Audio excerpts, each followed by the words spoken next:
Na aula anterior, nós havíamos destacado a queda da monarquia. Destacamos os principais fatores geradores da crise da monarquia.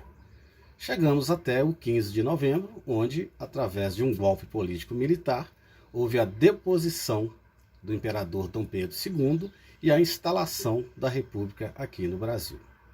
É importante destacar, pessoal, que a República nasceu de uma conjunção ou de uma união de interesses, né?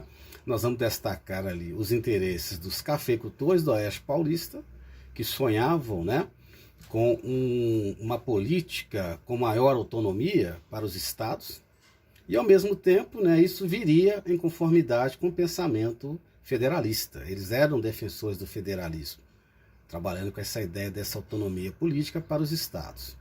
Vamos destacar também o projeto dos militares. Os militares sonhavam, né, com uma centralização política nas mãos do presidente. Essa postura, ela foi predominante até 1894. Entre 1889 e 1894, nós vamos destacar a primeira fase da República, né? O Brasil teve dois presidentes militares, Deodoro da Fonseca e o Marechal Floriano Peixoto. Perfeito, pessoal? E também vamos destacar o projeto político das camadas médias e urbanas, que também sonhavam, né, com uma maior autonomia, uma maior liberdade política. Então nós vamos dividir a República em duas fases, né, distintas. Nós vamos trabalhar primeiro com a República da Espada, onde tivemos dois presidentes militares. Nós vamos trabalhar a partir de 1894 até 1930, nós vamos trabalhar com a chamada República Oligárquica. Lembrando a vocês que a oligarquia é igual ao governo de poucas pessoas. Entre 1894 e 1930, nós vamos destacar aqui o poder político nas mãos das oligarquias. Perfeito? Vamos destacar primeiro a República da Espada, 1889 a 1894. Durante esse período, o Brasil foi governado por dois presidentes militares, né? O Marechal Deodoro da Fonseca e o Marechal Floriano Peixoto. Sempre lembrando, pessoal, que os militares tinham um pensamento político pautado ou baseado no positivismo. Então eles tinham aquele ideal político pautado pela centralização do poder em suas mãos. Perfeito? Durante o governo do Marechal Deodoro da Fonseca, entre 1889 e 1891, nós vamos destacar já no início do governo, na chamada fase provisória, nós vamos destacar ali o cancelamento de instituições imperiais, o governo, né, o presidente passou a governar por decretos. Nós vamos destacar a separação entre igreja e Estado, o chamado Estado laico. Não se esqueçam que uma das causas da crise ou da queda da monarquia estava voltada lá na chamada questão religiosa, quando o imperador Dom Pedro II ele rompeu com a Igreja Católica. Esse é um detalhe importante. Então, já a partir da fase provisória, né, do governo Deodoro da Fonseca, nós já vamos destacar a separação entre igreja e Estado, formando assim um Estado laico. Nós vamos destacar também, no governo do Marechal Deodoro da Fonseca, a fase provisória, nós vamos destacar as eleições para a Assembleia Constituinte. Caberia à Assembleia Constituinte a elaboração da primeira Constituição Republicana. Durante a fase provisória, nós vamos destacar a atuação do ministro da Economia, Rui Barbosa. Ele queria impulsionar, transformar a economia brasileira. Seu principal objetivo era a industrialização. Mas como conseguir fazer essa mudança no eixo da economia brasileira? Não se esqueça que o Brasil tinha uma postura baseada na agroexportação.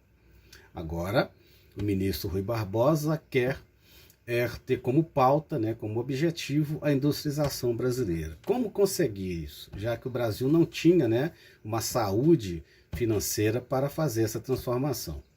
Então, o ministro Rui Barbosa propôs, então, aumentar o meio circulante aqui no Brasil, o dinheiro, né, através de uma emissão monetária. Só que o que aconteceu, pessoal?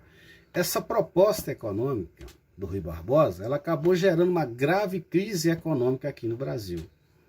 Isso porque aumentou o meio circulante, muitas pessoas procuraram investir, né, fazer investimentos, muitas pessoas começaram a fazer especulação financeira. O Brasil não tinha uma saúde financeira para esse projeto. Então isso gerou uma grave crise econômica, inclusive ocorreram falências, tá, pessoal? A inflação muito alta. Então essa política econômica proposta pelo ministro da Economia, Rui Barbosa, acabou gerando a grande crise econômica do governo Deodoro da Fonseca. Nós vamos chamar essa crise econômica de encilhamento, né? Encilhar é aquele ato, né, quando se ia preparar os cavalos, né, para a corrida, certo? Mas é importante que vocês percebam que o encilhamento foi a grande crise econômica do governo do Marechal Deodoro da Fonseca, gerando uma especulação, infração, né? Uma alta de preços. É só lembrar desse contexto. Encilhamento é igual crise econômica do governo do Marechal Deodoro da Fonseca. Em relação à primeira Constituição Republicana, a de 1891, o que nós vamos destacar? A existência de uma república federativa com autonomia para os estados. Olha, isso é federalismo. Não se esqueça que durante a fase da monarquia, entre 1822 até 1889, vigorou aquilo que nós chamamos de unitarismo, com poder central forte, né, concentrado no Rio de Janeiro, nas mãos do imperador.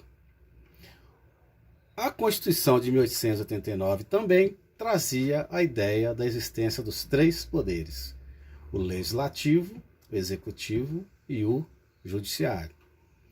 Também destacava o voto universal masculino, excluindo-se, né, mulheres menores de 21 anos, mulheres, né, menores de 21 anos e analfabetos.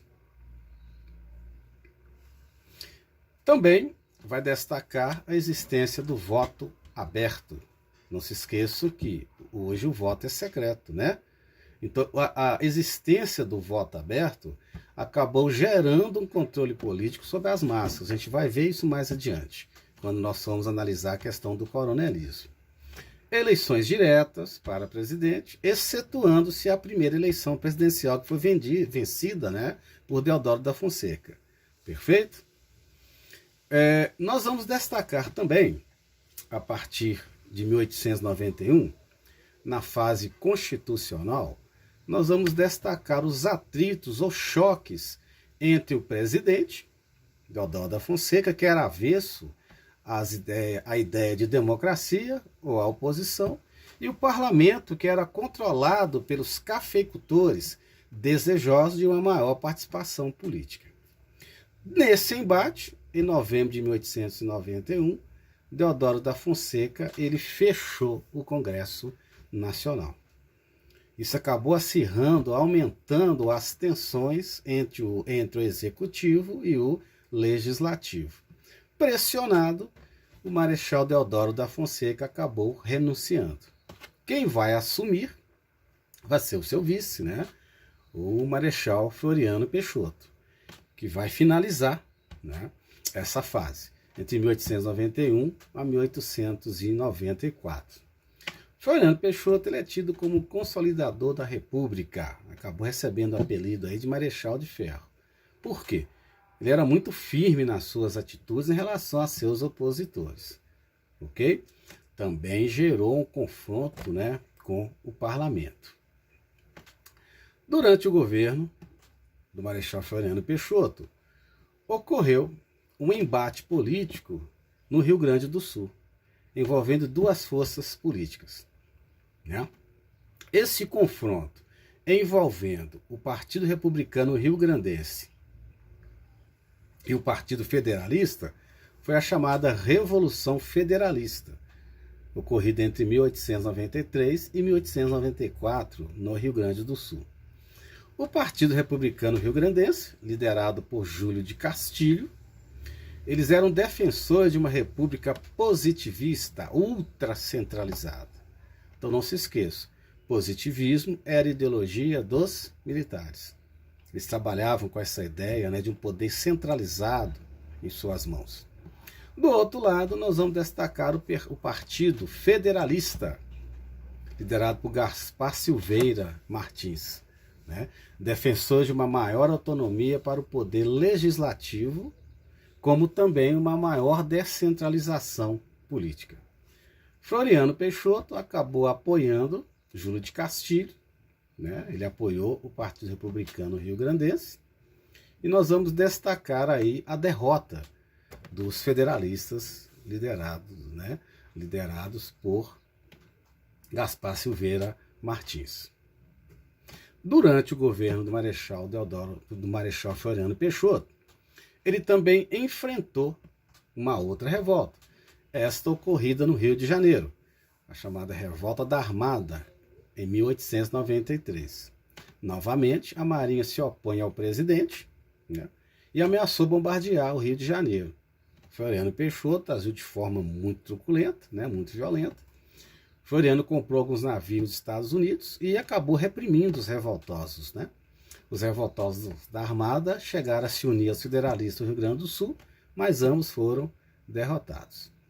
Então encerra-se aí, né, a primeira fase da República, né, a primeira fase da República, chamada República da Espada.